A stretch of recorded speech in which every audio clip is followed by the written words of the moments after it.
Muy buenas tardes, amigas y amigos. Qué gusto, qué placer, qué honor poder compartir con ustedes nuevamente en este espacio, en son de guerra y en son de paz. Y hoy venimos, a diferencia del señor Mariotti, que anda muy preocupado por Siria, nosotros venimos en son de paz. En son de paz porque estamos seguros de nuestra identidad. Estamos seguros de lo que es la República Dominicana. Estamos seguros de lo que significa la fundación y la historia de este país. El día 5 de diciembre, la Embajada de España en Haití provocó un terremoto a nivel de la isla de la Hispaniola. De forma extraña, inexplicable y sin ningún fundamento, señaló y felicitó a Haití por ser el lugar donde se estableció el primer asentamiento español en el Nuevo Mundo, diciendo que posteriormente iba a ser bautizada la isla como la Española y estableciendo que el fuerte de la Navidad se construyó con los restos de la nao Santa María. Una mentira del tamaño del Reino de España. Una mentira que desdice la propia historia del Imperio Español y la propia historia del Reino de España. Lo primero que tenemos que señalar es que en el año 1492 no existía nada que se llamara Haití. Existía una isla habitada por los taínos, que en su mayoría se referían a ella como Bohío, o la casa de todos, o como Quisqueya, la madre de todas las tierras.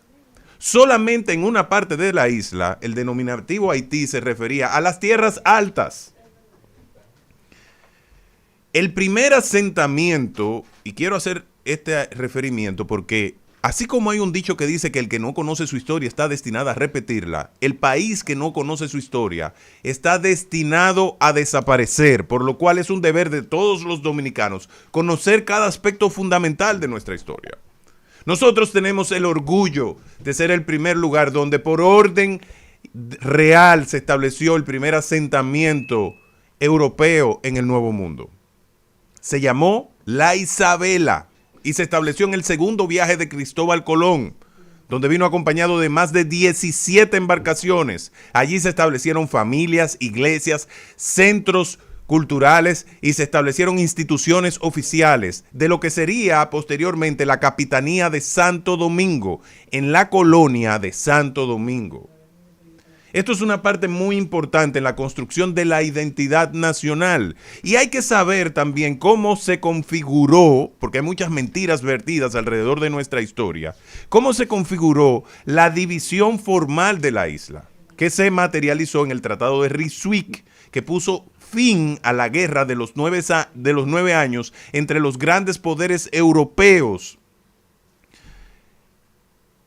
Primero, aquel país, las bases de la colonia de Saint-Domingue y del dominio francés en la parte oeste de la isla, sucedió a partir de la expansión de las operaciones francesas en el territorio del Caribe, luego de haber tomado base en una isla que se denomina la Isla de la Tortuga. En aquel lugar se estableció un fuerte. Y a partir de ahí, del dominio de la tortuga, entonces tomaron la parte oeste del territorio de la isla de la Española, que había sido devastada en una decisión muy cuestionable de la corona ejecutada por el gobernador Osorio en el año, señor Mariotti, donde se fundó la provincia de Monteplata, ¿verdad que sí? No, Vallaguana y Monteplata. Los pueblos de Monteplata y Vallaguana. Estamos hablando de 1605 y 1606. Entonces, hago toda esta aclaración y hago todo este señalamiento para que no nos dejemos inducir de parte de agendas culturales que lo único que buscan es erosionar la identidad nacional y el sentido de la dominicanidad. Estas agendas son promovidas a veces a través de ONGs, pero a veces también a través de las personas al servicio de esas ONGs en legaciones diplomáticas. España ya no se parece a España desde que Pedro Sánchez dirige ese país. Desdibujar la historia es parte de su objetivo allá en su país, pero no pueden venir a desdibujar la historia en la República Dominicana. Nosotros nos mantendremos vigilantes, denunciantes, valientes y posicionados a favor de este sentimiento común que es el proyecto de Juan Pablo Duarte. Los mandamos, señores españoles, a leer su propia historia. Vayan a sus propios archivos. Y a usted como ciudadano, lo invitamos a hacer una investigación profunda. Nosotros hicimos una pequeña contribución con un artículo que publicamos en nuestra red de Twitter. Los invitamos a seguirnos en Rafael Paz RD, haciendo la explicación y el recuento de todos estos hechos históricos, para que sepa cómo el régimen de explotación de aquel lado, porque una de las mentiras que nos han mentido, y aquí está Maribel Contreras, cuando dicen del establecimiento de Haití, hablan de que muchos negros que eran esclavos de esta parte de la isla se iban a las montañas en condición de cimarronaje, y en función de eso comenzó a formarse esa comunidad allá con negros libertos. Es mentira. El régimen de explotación colonial francés en plantaciones, que era brutal, hacía escapar a esclavos negros y a engallés blancos, porque tenían un régimen de trabajo cuasi esclavista para los blancos franceses también. Y toda esa gente venía en condición de cimarronaje y como libertos a esta parte de la isla donde no había un régimen de explotación, de esclavitud, como sí había de aquel lado.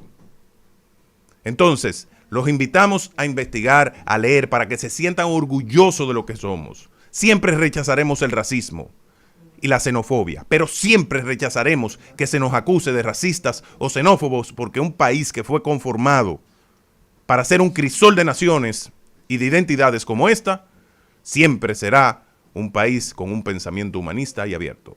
Buenas tardes y muchas gracias. Aplauso al señor Paz por esa clase de historia que se la aprendió en esta madrugada.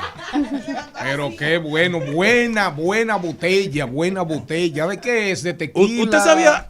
Déjeme, es interesante, señor Mariotti, porque con ese dardo de los partos que usted me lanzó. ¿El dardo de qué? De los partos. Eso es un dardo. ¿Quién puede parir un dardo? Los partos eran una cultura, era un pueblo guerrero, sí, indoeuropeo. Que se volteaban. Correcto. Entonces usted me lanzó el dardo de los partos. Que se sentaban en el caballo, pero con el frente no hacia la cabeza, sino hacia la cola del caballo. Correcto, pero entonces eso, a usted ese tiro le va a salir por la culata. ¿Usted sabe por qué? Ajá. Porque usted está diciendo que quien me formó a mí en términos intelectuales e históricos es un botellero. Es un botellero. Y yo le recuerdo a usted que mis lecciones de historia latinoamericana y dominicana durante mi niñez y mi adolescencia fueron de un tal señor Charles Mariotti. El primer botellero que se fabricó en la República Dominicana de marca dominicana fue marca Nedoca. El señor Paz trajo hoy un botellero Nedoca. Pero un aplauso, me encantó la disertación. Y aquí tenemos al señor Botellón, Don Botellón.